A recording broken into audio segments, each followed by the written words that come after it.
Good evening and welcome to the City Council meeting for Monday, September 15, 2025. We will begin with a roll call and determination of quorum.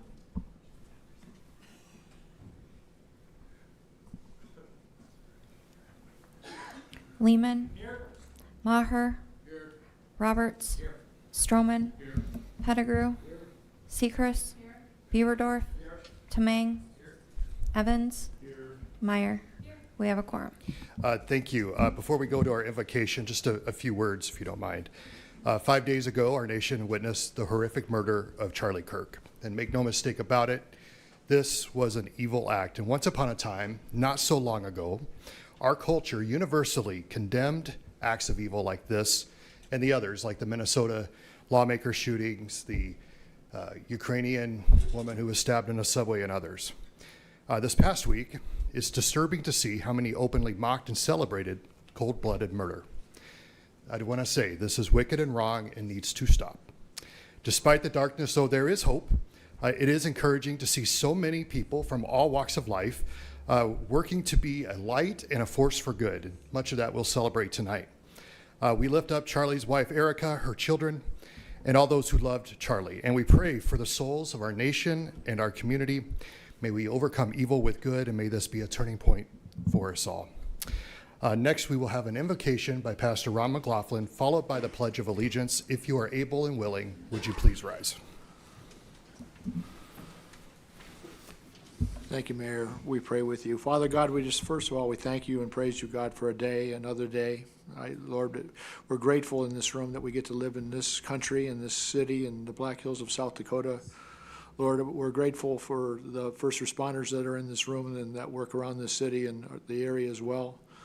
Lord, I'm grateful for these here that serve and lead in the way that they do, those that are asked to decide for us, and I just pray for them. I pray that you'd give them wisdom and discernment and direction. I pray, Father, that they would treat each other with respect and dignity and decency even when they disagree. And so we'll trust you, God, for what you're going to do with all of this. In Jesus' name, amen.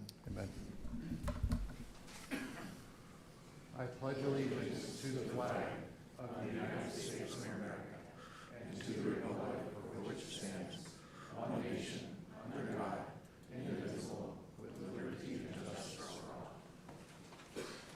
all. Thank you. Next, I'll entertain a motion to adopt the agenda. Motion by Roberts with a second by Evans. All in favor? Aye. Any opposed? The agenda is adopted. So we are kicking off our meeting tonight with two special proclamations. That's why I'm starting up here tonight. The first one we will do actually will be for Suicide Prevention Month. So you will actually be first. So I'm going to invite the team from Journey On Lost team to come on up and join me if you don't mind.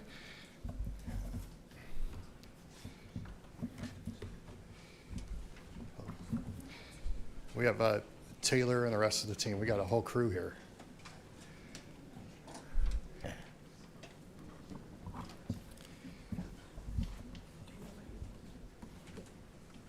Any other board members from Journey On, you're welcome to come up here as well to show support. See what I did there? Yeah.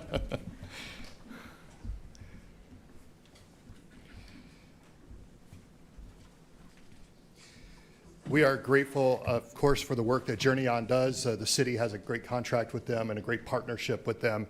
But one service they offer that not a lot of people maybe know about unless you absolutely need it is the Lost team. And what happens there is when someone dies by suicide, they are there along with volunteers to help the loved ones through that difficult and challenging situation. And so amazing people doing amazing work. And so we have a proclamation they've requested for Suicide Prevention Month. I'm happy to read it and sign it and deliver it tonight. So whereas September is recognized nationwide as National Suicide Prevention Month, a time to raise awareness, honor the lives lost to suicide, support survivors, and strengthen our collective commitment to prevention. And whereas the City of Rapid City recognizes the importance of suicide prevention, postvention, and ongoing mental health support as vital to the overall well-being and resilience of our community. Whereas various local organizations and entities are well established in providing immediate, compassionate support to individuals, families, and the community and area at large impacted by suicide loss. Organizations include the Journey On Lost team, the Catholic Social Services, Crisis Care Center, Wellfully, and the Helpline Center, with related support from the 437 Project, Suicide Grief Support, Volunteer Connections, the 988 Lifeline, and 211 Helpline. And whereas these organizations, made of dedicated volunteers and staff, collaborate to provide needed assistance and services to assist individuals in distress, also ensuring the survivors and family members are met with care, understanding, and resources during the most difficult time in their lives. And whereas this month is an opportunity to honor the contributions of the various local organizations dedicated to providing support, services, and raising awareness about suicide loss, and reaffirming our city's commitment to compassionate crisis response. Now, therefore, I, Jason Solomon, Mayor of the City of Rapid City, South Dakota, do hereby proclaim the month of September 2025 as Suicide Prevention Month in the City of Rapid City, South Dakota. And I will sign it now. And we will deliver it. Who's going to take it? All right. And I think you want to share a few words? That's all right? All right. The floor is yours.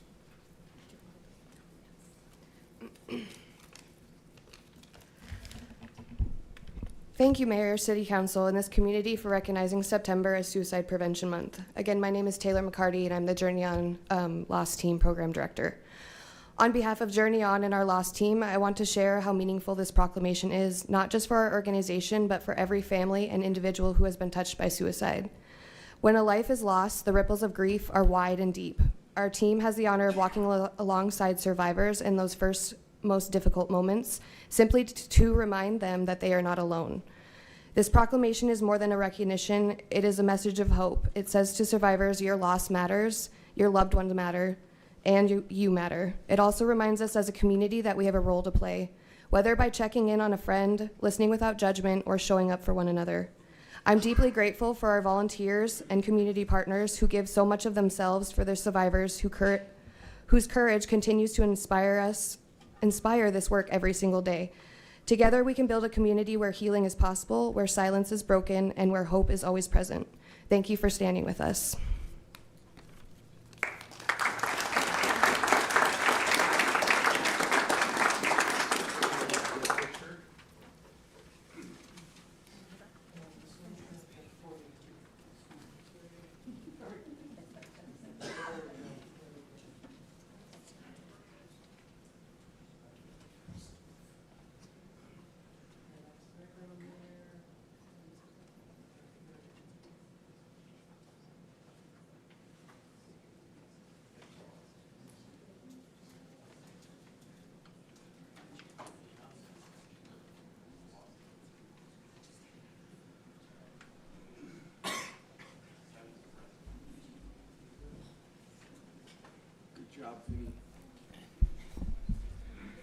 Well, next, can I have my friends from the Daughters of the American Revolution come up here and join me?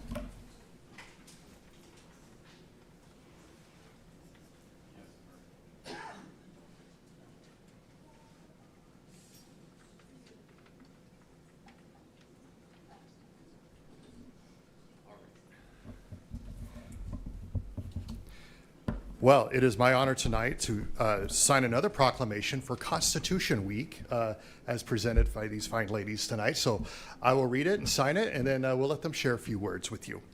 So whereas the Constitution of the United States of America, the guardian of our liberties, embodies the principles of limited government in a republic dedicated to the rule of law, and whereas September 17, 2025 marks the 238th anniversary of the signing of the Constitution of the United States of America by the Constitutional Convention.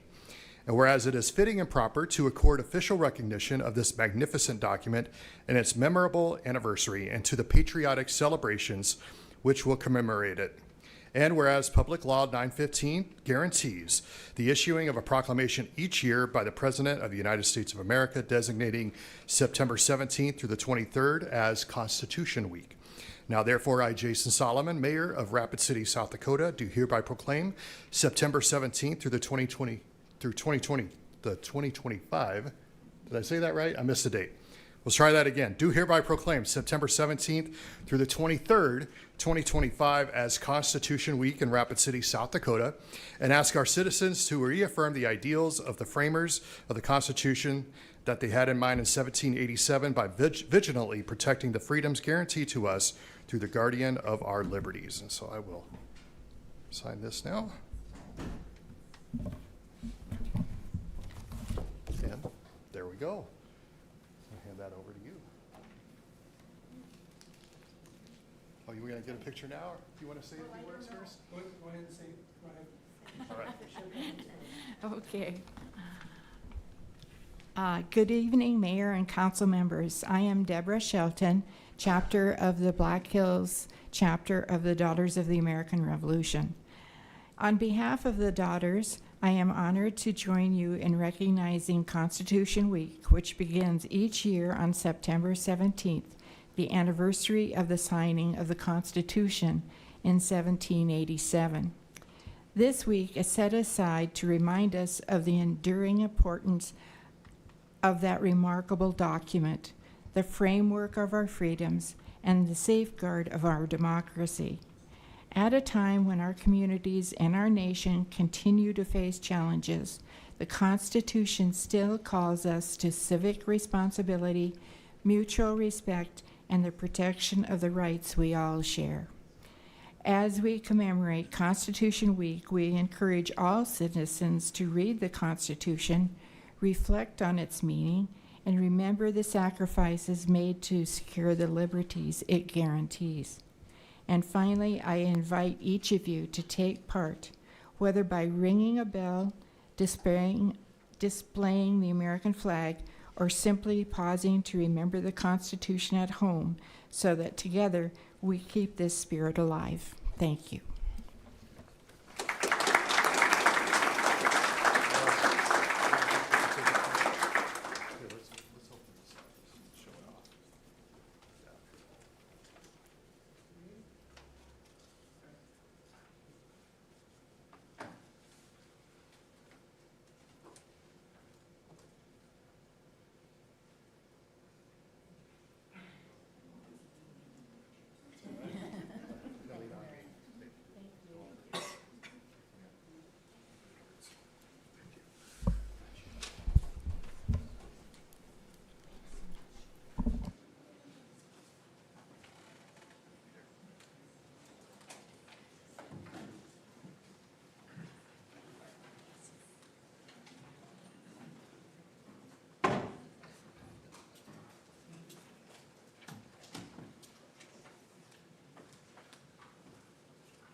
Next, we will have a special presentation on we'll begin the public hearing item 3 and 4 and open public comment for items 3 and 4. I have no speaker request forms for those items. So we will close the public comment for the public hearing and move on to item 3, a presentation regarding item CC 091525-04.1 by Brandon Quiet, Operations Engineering Manager, City of Rapid City, and Jennifer Seitzema. Do I always get that wrong with Jennifer? But hey, come on up, Jennifer. Black Hills Council of Local Governments, and they're available for questions as well. So.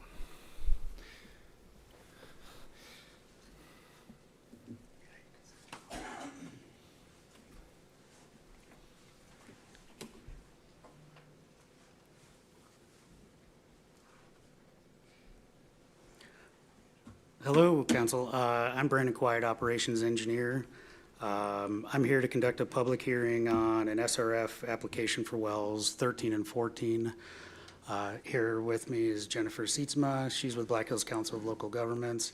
They're assisting us with this application. I was here back in March and didn't do a really good job of characterizing why I'm here, why I'm talking to you, what this is. So I'm going to try to improve on that today a little bit, and I'll go ahead and kick it off. So again, this is a public hearing for a drinking water facilities application through the Board of Water and Natural Resources. Back in 2023, we hired a consultant to do multiple groundwater projects. And there's some efficiency there by hiring the same person to do several similar projects. You know, the character of the building and the efficiency of the design will result in some savings for the city. So Bartlett and West was the consulting engineer that was hired. LRE Water is the hydrogeologist looking at the subsurface characterization. Back in February, we came before you and got permission to put on the state water plan 3 drinking water wells. Well number 4 was already approved by the board back in June, and October 1st is the deadline for the next round of funding. It was determined back in 2024 that the staff should pursue this funding for these wells. So back to why am I here? So in order to submit an application for SRF funding, you must conduct a public hearing. And these are the minimum things to discuss at this public hearing. Need for the project, alternatives that we looked at, description of the proposed project, proposed financing, the amount of the SRF loan to be borrowed, the revenue source pledge for repayment, the interest rate in terms of the loan, and the effect of the proposed financing on user rates. So that's what I'm going to cover, and I'll get right into it. So why do we need more wells in Rapid City? Well, the Rapid City has a balanced surface and groundwater approach. In the coming year, I think you're going to hear a lot about some surface water strategies and surface water treatment plant, but we also want to develop groundwater sources, a way of diversifying our water sources. Population is increasing, like everyone knows. In the near term, the city will be approaching our max day demands. Like in the 2030 realm, we will be at our max day capacity. And that, I mean that to be alarming. Max day capacity is like worst case scenario.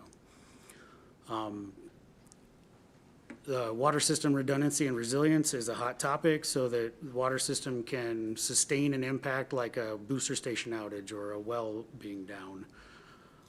In addition, the 2024 Utility System Master Plan update recommended the construction of these facilities.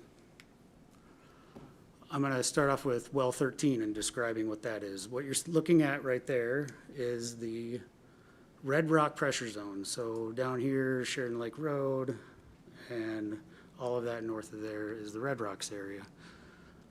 The city already owns a well lot that was acquired back in around 2010 from the developer of the Red Rocks subdivision.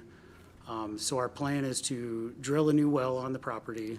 Although there is an existing well, it does not have the capacity we need.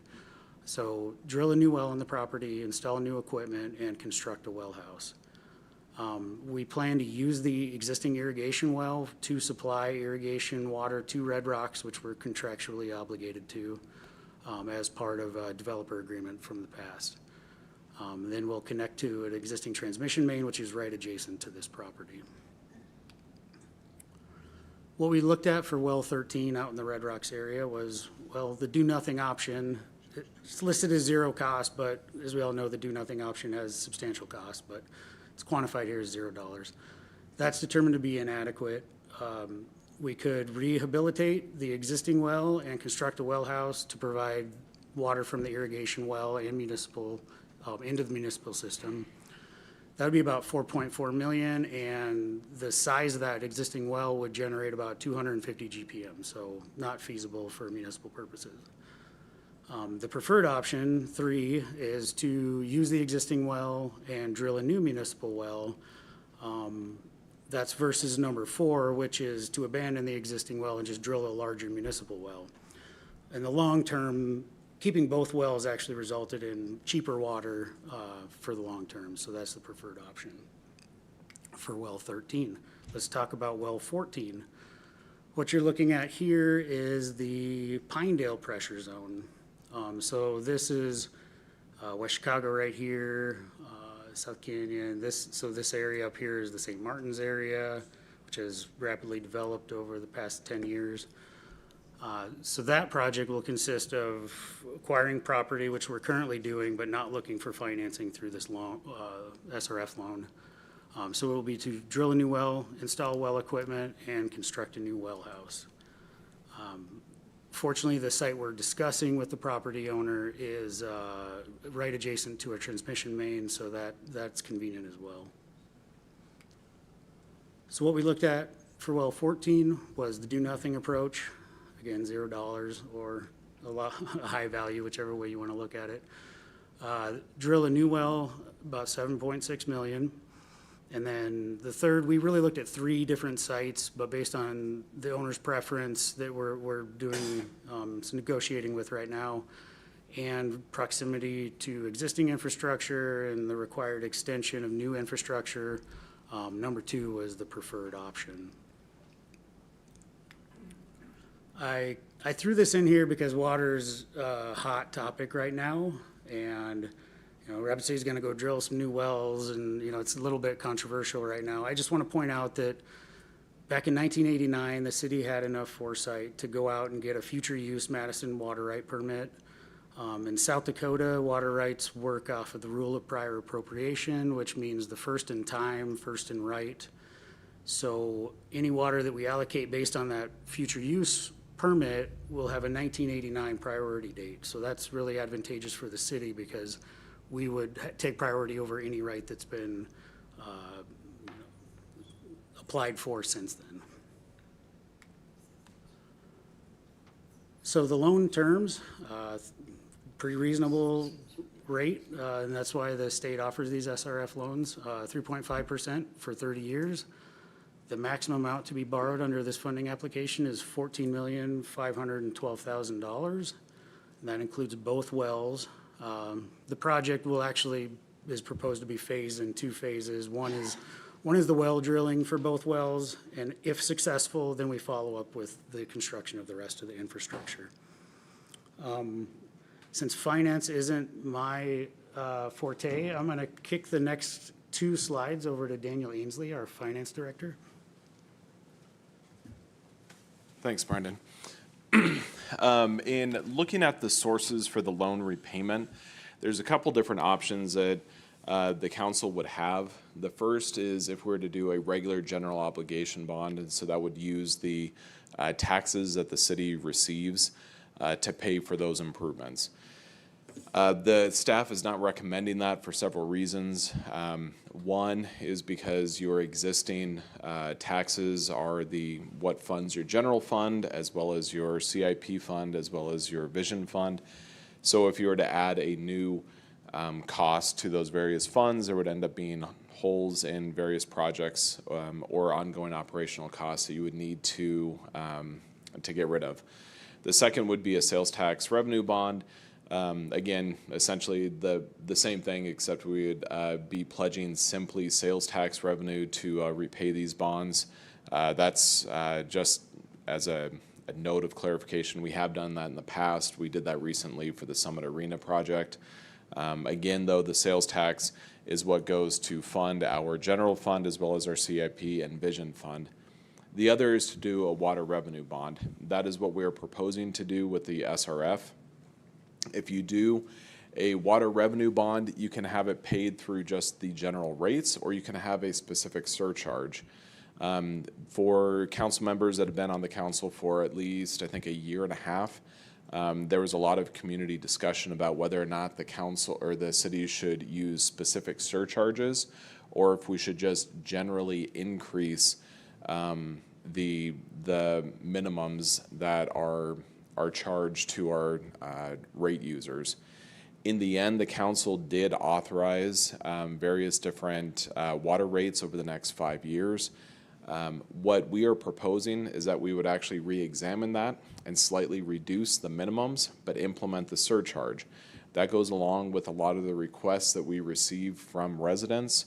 What's nice about it is that at the end of the 30 years, when the bond is paid off and that surcharge goes away, and their rates actually would drop by that amount. In addition, it would not count towards our constitutional debt limitation, which, even though we are not even coming close to approaching, it's still just prudent fiscal management to have as much available as possible should the city need it for some other potential issue. So the impacts on the users, we would, this these two projects are included in the existing rate structure. So if the council proposes or approves this tonight, we will be working on our rate structure, essentially just removing this amount and adding a surcharge. So in the end, it essentially is a wash for our users. But what's good about that is that once the bonds are paid off, then that surcharge would go away, which again is pretty much what we heard from a lot of residents, I think a year and a half ago. And the approximate cost is $1.86 per month. Again, I just want to bring up, we are not increasing water rates by that amount. We would actually reduce the minimums by that amount, implement the surcharge. So for a single family home, there would not be a difference.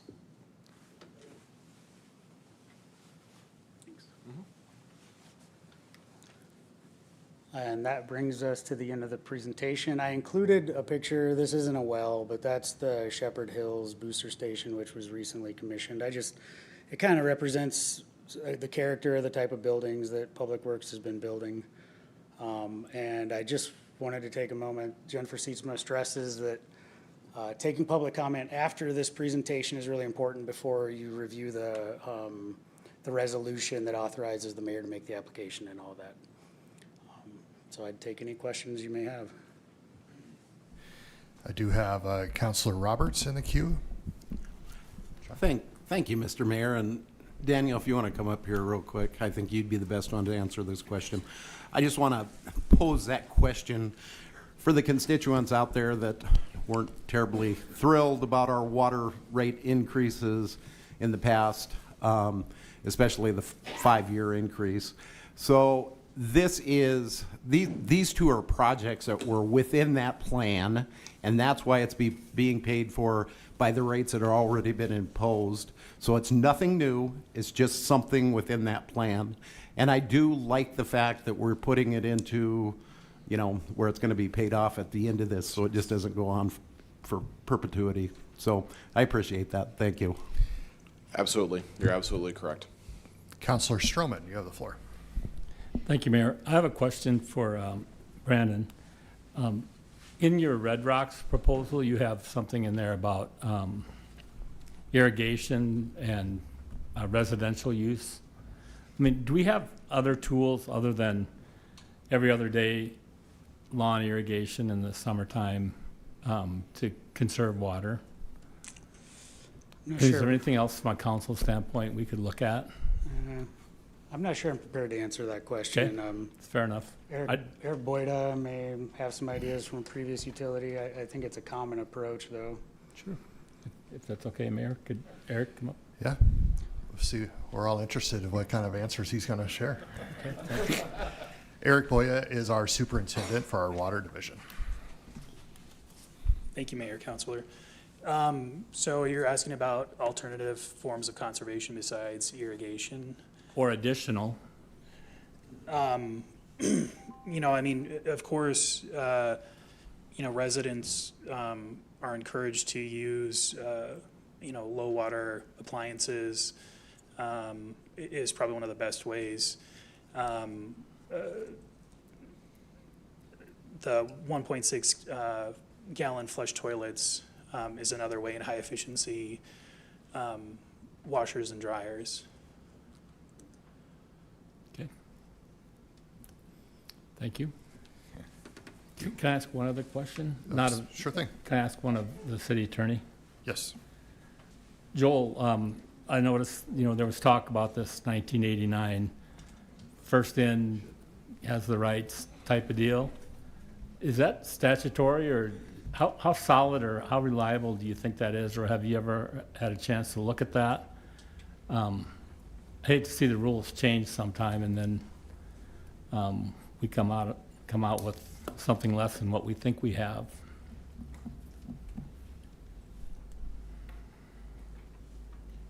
All right, we're going to the city attorney, Joel Andine. I might have bumped you out. I'm sorry, Joel. Chime back in. Technology. Hang on a second.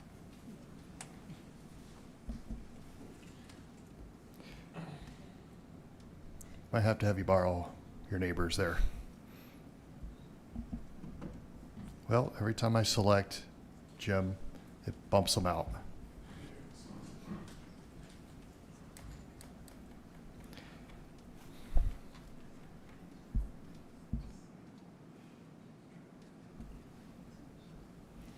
All right, Joel, try again. Nope. Right. Technology's great when it works.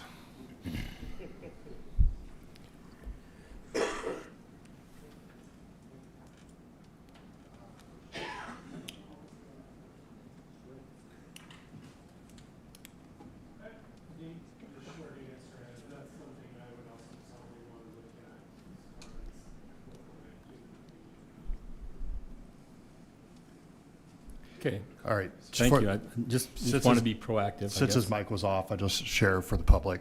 Our city attorney said that's something he would want to look at before he gave an answer to that. Thank you. I just want to raise it, I guess, so we can be proactive. If there's some reason, somebody come up with some reason where we'd get bumped from our priority, I'd want to know what we need to do to prevent that. Thank you. I yield. Thank you. Yes. It ain't working. It's just there. Hi. Counselor Evans, you have the floor. Is the mic not working? No, but I'm loud enough, so I can just ask. On the ranch, we built several wells over the years, and I understand they're only $30,000, $60,000, whatever. Commercial well is much more expensive, into the millions of dollars. But these seem so expensive. Is there something particularly difficult with the terrain, the geology I would think, $3-4 million, but $7? What are we up against that is so expensive? So the well itself is about a $2 million cost to that. It's a specialized type of construction, high risk. They're about 1,000 feet deep and pretty good size. The buildings themselves, we've bid several buildings in the last couple of years. They're coming in that $3 to $4 million range. And then you have the site improvements and the transmission main connections. I guess probably the best response I can offer is construction costs have significantly increased in the past 6 to 8 years. Well, she has a question, since I've got the floor, I'll ask it. The studies have all been done to know where the water is, at what depth, and all of that stuff, so we hit the aquifer correctly. Yep. LRE Water is our subconsultant for hydrogeology. They're very reputable. They work all over the state of South Dakota, and no well is guaranteed, but we have a high level of confidence in the locations we're looking at. Thank you. Thank you. Any other questions from the council? Okay, I'll take a recommendation to acknowledge. Make a motion. Okay. Motion by Sechrist with a second by Maher to acknowledge. Item 3, all in favor? Any opposed? Motion carries. Item 4, approve resolution 2025-107, a resolution authorizing an application for the financial assistance for wells 13 and 14, authorizing the execution and submittal of the application, and designated an authorized representative to certify and sign payment requests. Motion by Sechrist with a second by Roberts. All in favor? Any opposed? All right, motion carries. We will now close the public comment period on items 3 and 4 and move on to general public comment. A time for members of the public to discuss or express concerns to the council on any issue not on the agenda. Action will not be taken at the meeting on any issue not on the agenda except by placement on the agenda by unanimous vote of the council members present. Do have a handful of speaker request forms. As a reminder, you have 3 minutes per item here. And so the first one will be James Bialotta. And there will be a countdown timer right above us here to keep us on track.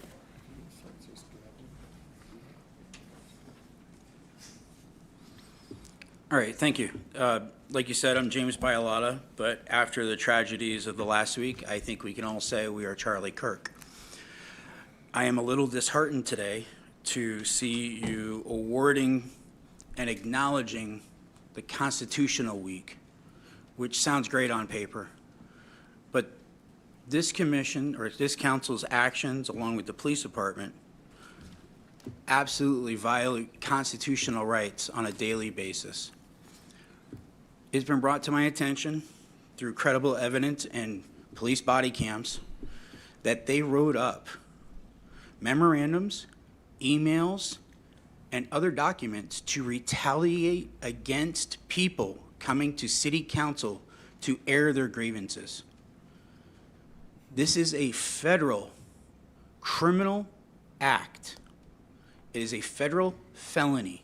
It's 18 USC 242. And because it appears there's at least multiple people involved, you can also add conspiracy to violate constitutional rights, which is 18 USC 241. This is disgusting. You have no remorse. You have not taken a stance. You have not called this to be presented. You have not added it to the agenda. I'm very disheartened. Both of these issues are a forefront right now nationwide. The other issue we're going to get to is the MacArthur grant. The MacArthur grant guaranteed catch and release based on race-based lawfare. They specifically walked people into certain places without even writing a criminal report to catch and release criminals based on race, religion, sex, and orientation. Every discriminatory factor you can come up with. It's disgusting. And why is that pertinent? Well, in North Carolina, this cute little 23-year-old girl was killed due to the MacArthur grant. And you're like, well, that's not here in Rapid City. Except everybody forgot about poor old Rita McGovern, who was brutally slaughtered in her home by somebody released, a violent rapist, out on bond. These two issues, you're not going to see any remorse. It's been 4 weeks since I filed an intent to sue. Do you think a jury in the land won't hold this city accountable? I'm asking you to put it on the agenda now, not wait. Inform the police of what the Constitution is and to follow it. And if any member here is violating it, to get in order with the Time's law. up. Thank Next you. up, we have Haywood Robinson.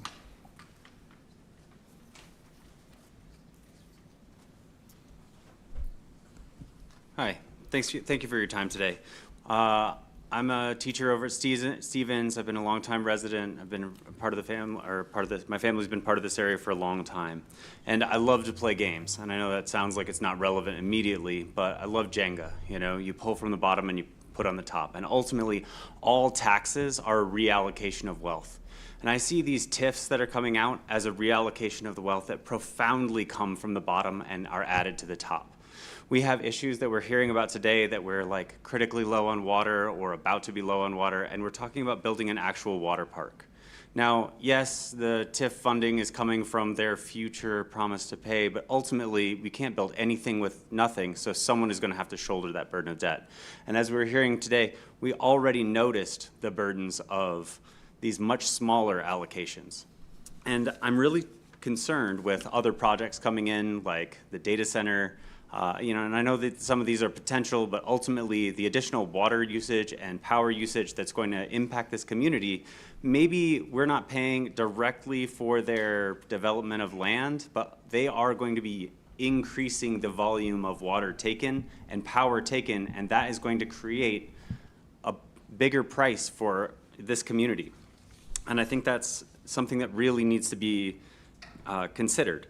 So I personally noticed the difference even just with these prior these prior allocations, like for these wells, where this is coming from. And I just don't want that my family and people like in my class stature to be put into the dirt by these extra financial burdens that are becoming genuinely unmanageable. I can't imagine someone that is, struggling a little bit more than I was. So please don't let this be like Jenga and we're like at the max height of the game, I don't want this all to come tumbling down so that someone can make some more, data searches for cats. I'm not interested in that. I'm not interested in,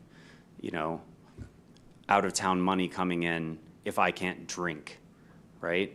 Like, my water is more important than someone splashing in it from out of town. All right, thank you for your time. Next, Daniel Polareski. You might want to correct my pronunciation, sir. Thank you. It's Porelski. Porelski. Thank you. Thank you, ladies and gentlemen, for having me here. 680,000 Palestinians have been genocided from their homes. Americans pray for Palestine, and we pray for the protection over the brave warriors that are currently on the Samud Freedom Flotilla. The Samud Freedom Flotilla is on its way to Gaza right now as we speak, and they are already being followed and attacked by drones. This is not the first flotilla that has attempted to reach the country of Palestine, and it's not the second. The country of Italy has threatened to shut down their ports if these 50 ships from over 44 different countries are not allowed into Palestine. The state of Israel has already stated that these meager parcels of food will not be allowed into Gaza. Palestinian civilians are being murdered, starved to death, and bombed with my tax dollars. When governments fail to take action in the midst of a crisis imposed on civilian men and women and children at the expenses of their taxpayers, the people will take action. 90% of U.S. Congress has been paid by an organization called AIPAC, the American Israel Public Affairs Committee. AIPAC has way too much control over our state lawmakers. Dusty Johnson, John Thune, and Mike Rounds have all accepted money from AIPAC. We're not afraid to go into history as those that just won't stop noticing what the state of Israel is doing. We Americans, we stand in solidarity and with respect for all Palestinians going through this genocide, and we commend the bravery of Lieutenant Colonel Anthony Aguilar, the bravery of Captain Josephine Gilbo, and Airman Christian Stevens for standing up against, the silence that they're being silenced. The Hind Rajab Foundation has identified Israeli Air Force Commander Tomer Bar as responsible for taking the life of a journalist named Anas al-Sharif, along with 4 other journalists. These journalists were not terrorists, even though Tom Cotton would want you to think so. One only kills journalists when their enemy is the truth. This world is standing with the country of Palestine as they are being occupied and oppressed by the state of Israel. The state of Israel doesn't want the world to see what is happening in occupied Palestine at these so-called aid distribution sites where journalists are needed the most. I asked his counsel to repeal the United States-Israel Enhanced Security Cooperation Act of 2012, and I leave you this evening with 2 quotes. The first from John F. Kennedy. "One day after I am long gone, you will remember me and say, we should have stopped the nuclear program in Israel, abolished the Federal Reserve, and kicked out all secret societies, occultists, usurpers, and Zionists out of our wonderful country, and to keep it that way. But it's never too late. Remember that." Next up, Chet Ellsworth.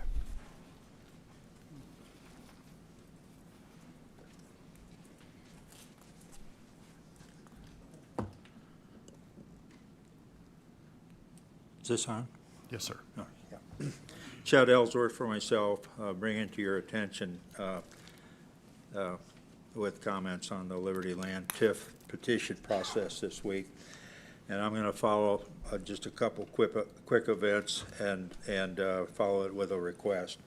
A petition process has been delayed where city workers, when approached, have declared that they are working and can't sign the petition, or they are afraid of losing their jobs if they sign the petition. Until a ruling is made or a code or a statute is cited ending this, or bringing some finality to that question, which would include a large jurisdiction question. I think we're being delayed, and we'd like a request or a waiver on the time that we'd have to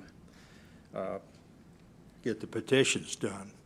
That's all I have to say. I'm saying that it's the city workers need to be protected from the city, peers.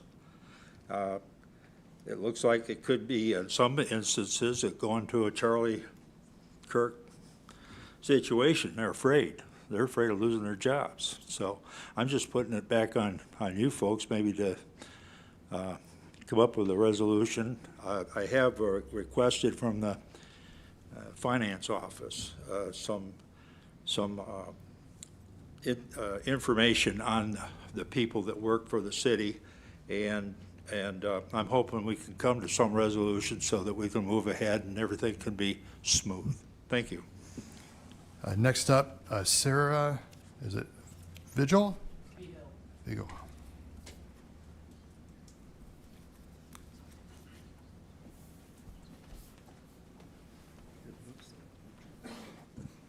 Hello, I'm a student at Stevens High School here in town, and I'm a member of the Youth City Council. I'd just like to thank you, Mayor Solomon, for speaking about Charlie Kirk. It's all just, in this country, there's a lot of just senseless death, and around the world, you know, the Minnesota lawmakers, the Ukrainian woman, Charlie Kirk, you know, the suicide prevention. Those people, that was an amazing thing to hear. The genocide in Gaza from that man earlier, you know, school shootings, we're afraid every day in school. I know that personally, and among people I know. I'd just like to thank you for speaking out against all those. Thank you. Thank you. Thanks for being here. That will conclude our general public comment period, and so we will close the comment period and move on to non-public hearing items 5 through 30 and open public comment for items 5 through 24. I have no speaker request forms for those items, so we will close the public comment for items 5 through 24 and move on to consent items 5 through 24. Would the council like to move any item for separate consideration? Lance Lehman. Thank you, Mayor. Item 13. 13. Okay. Councilor Stroman. Thank you, Mayor. Item 5. Item 5. Okay. Any other items to pull? Otherwise, I'll entertain a motion to approve items 5 through 24 with the exception of 5 and 13. Motion by Bieberdorf, second by Sechrist. All in favor? Aye. Any opposed? Motion carries. Item 5, approved minutes from the September 2nd, 2025 special council meeting. Councilor Stroman. Thank you, Mayor. I was reviewing the proceedings for the special council meeting, the minutes, and I noticed there was something incorrect under non-consent items, which was item number 1. I guess it's line 1, 2, 3. On line 11, it says, and I quote, Stroman said Minaloosahan needs $60,000 to upgrade the kitchen in order to do the Meals on Wheels program, period, close quote. I did not say that, and I don't want that to reflect that in the record. It's my understanding that if and when the Meals on Wheels program relocates their kitchen, that they have opportunities for funding to get that expense done. I never said that the $60,000 was to upgrade the kitchen. In fact, when President Pettigrew brought that up, we talked about increasing programming, some technology upgrades, and some marketing or branding, things to make the senior center more attractive for other members of the that wanted to utilize the facility. So I would like that stricken from the, and I did go back and watch the tape just to make sure that I didn't say what I know I didn't say. So Okay. Yeah, there is a recording, so we can verify that. Councilor Maher. I just deleted you. Try again. I didn't delete you in real life, just your microphone. Try once more, please. Hey, Councilor Stroman, would you turn yours off for me? Thank you. Try again, Councilor Maher. There we go. There we go. In that special meeting on September 2nd, we had all received an email from President Pettigrew specifically asking for $60,000 to redo the kitchen to accommodate Meals on Wheels. And I said we should just take it out of our contingency fund. I thought it was a worthy cause.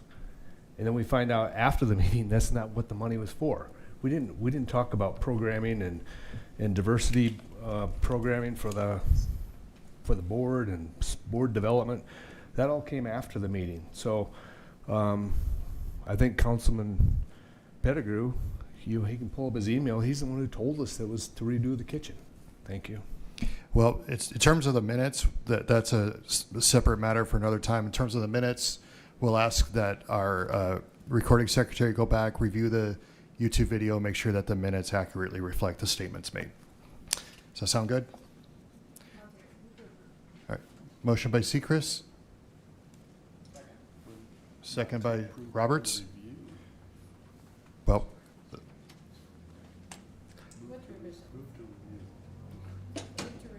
that's a good motion. Move to review item 5 with a second by Roberts. Thank you for the clarification. All in favor? Any opposed? Motion carries. Item 13, confirm the reappointment of Timmy Bubak from the Library Board of Trustees. Councilor Lehman. Thank you, Mayor. At the request of the Library Board and Library Director, I would like to make a motion to move this item to the next City Council meeting. Excuse me, the November 17th Council meeting. Okay, we got a motion by Lehman to move to the November 17th City Council meeting with a second by Sechrist. All in favor? Any opposed? Motion carries. That takes us to the end of the consent items, and we will move on to non-consent items 25 through 30 and open the public comment for items 25 through 30. I have no speaker request form, so we will close the public comment and move on to item 25. First reading of ordinance number 6688, an ordinance amending section 17.06 of the Rapid City Municipal Code. A request by the City of Rapid City Parks and Recreation Department for rezoning request from medium density residential district to public district for property generally described as being located at 2110 Provider Boulevard. Motion by Sechrist with a second by Evans. All in favor? Any opposed? Motion carries. Item 26, second reading of ordinance number 6690, an ordinance amending the Rapid City Municipal Code to create the Business Improvement District number 2 by adding chapter 3.29 to the Rapid City Municipal Code. Motion by Sechrist, second by Bieberdorf. All in favor? Any opposed? Motion carries. Item 27, second reading and recommendation of ordinance number 6686, an ordinance regarding FY 2026 appropriation. This item was continued from the September 2nd, 2025 special council meeting. Councilor Pettigrew. Thank you, Mr. Mayor. I would like to make I guess this would be a motion, alternate motion, to reallocate the $250,000 from the mayor's fund for the celebration next year, the 250 celebration, from account 100001 in the mayor's office, marked other professional services, and move that to account number 101-00621 community investments, which is Visit Rapid City 460-800. We've all gotten an email on that. Mayor and I discussed that, and that's how we wanted to handle those funds. Second. Thank you. Okay, we have the motion to move the America 250 fund from the mayor's line item to the community investments to go to Visit Rapid City. Councilor Stroman. Thank you, Mayor. And I agree with what we're doing here. I don't find those particular line items on the attachment to the agenda, but if that's what they are, those categories, that's fine. I think the substance of what we're doing is what I support. And I guess I'd also support, in light of the events of last week, that we take a hard look at what we can do for security to bolster who knows what might happen then. And so I think that has to be something that's on our radar at least. I yield. Good point. And Councilor Meyer. I'll abstain from the motion that Councilor Pettigrew made. Thank you. Yeah, I'll chime in real quick. Councilor Pettigrew and I visited. I thought it was a good suggestion. I appreciate you bringing the idea forward. The whole idea is that we make Rapid City a premier destination for America 250. Visit Rapid City, who's actively involved in all this, is a great place to do that. They will promote it very well, and I am in support for what it's worth. All in favor? Any opposed? Motion carries. Item 28, So item 27 is approved with that one change. Item 28, a request by Davis Engineering, Inc. for James Stanley and Ellen Drysdale for preliminary subdivision plan for proposed Lot A of Block 41 of West Boulevard Edition, generally described as being located at 1116 St. James Street. The recommendations to approve with stipulations. Motion by Sechrist with a second by Bieberdorf to approve with stipulations. All in favor? Any opposed? Motion carries. Item 29, a request by Davis Engineering, Inc. for Steve and Carla Simonik for a preliminary subdivision plan for proposed lots 1 through 6 of Ridgeview subdivision, generally described as being located southeast of Old Fossum Road and Dawkins Road intersection. The recommendations to approve with stipulations. Motion by Roberts, second by Sechrist to approve with stipulations. All in favor? Any opposed? Motion carries. Item 30, a request by Renner Associates LLC for Wood Builders for preliminary subdivision plan for proposed Lot 17A, Lot 17B, Lot 17C, and Lot 17D of Block 1 of Scotland Hill subdivision, generally described as being located on West Minnesota Street. The recommendations to approve with stipulations. Got a motion by Lehman and a second by Sechrist to approve. All in favor? Any opposed? Motion carries. That takes us to the end of the non-consent items, and we will move on to public hearing items 31 through 33 and open the public hearing for items 31 through 33. I have no speaker request forms, so we will close the public hearing for items 31 through 33 and move on to the non-consent public hearing item 31. Resolution number 2025-086, a resolution amendment to the comprehensive plan to revise the major street plan by adding a proposed collector street for property generally described as being located at Healing Way extension between Highway 16/Mount Rushmore Road and US Highway 16B/Catron Boulevard. Motion by Evans, second by Maher to approve. All in favor? Any opposed? Motion carries. Item 32, second reading of ordinance number 6683. An ordinance amending section 17.06 of the Rapid City Municipal Code, a request by TUI Design Group for Watershed Development 2 LLC for a rezoning request from Low Density Residential District 2 to Public District for property generally described as being located at 5430 Wind River Road. Motion by Bieberdorf, second by Evans. All in favor? Any opposed? Motion carries. Item 33, second reading of ordinance number 6684, an ordinance amending section 17.06 of the Rapid City Municipal Code, a request by Abbott 4 Engineering, Inc. for Black Hills Court for rezoning request from General Agricultural District to Light Industrial District for property generally described as being located northeast of the intersection of Deadwood Avenue and Tatanka Road. Got a motion, enthusiastic motion from Evans, second by Maher. All in favor? Any opposed? Motion carries. Next, we'll move on to the bill list. With that, we'll go to Finance Director Daniel Ainsley for item 34 and 35. Thank you very much, Mr. Mayor. The total for item number 34 for Main Street Square is $40,000, and the total for Visit Rapid City is $341,987.50. Motion by Lehman, second by Bieberdorf. All in favor?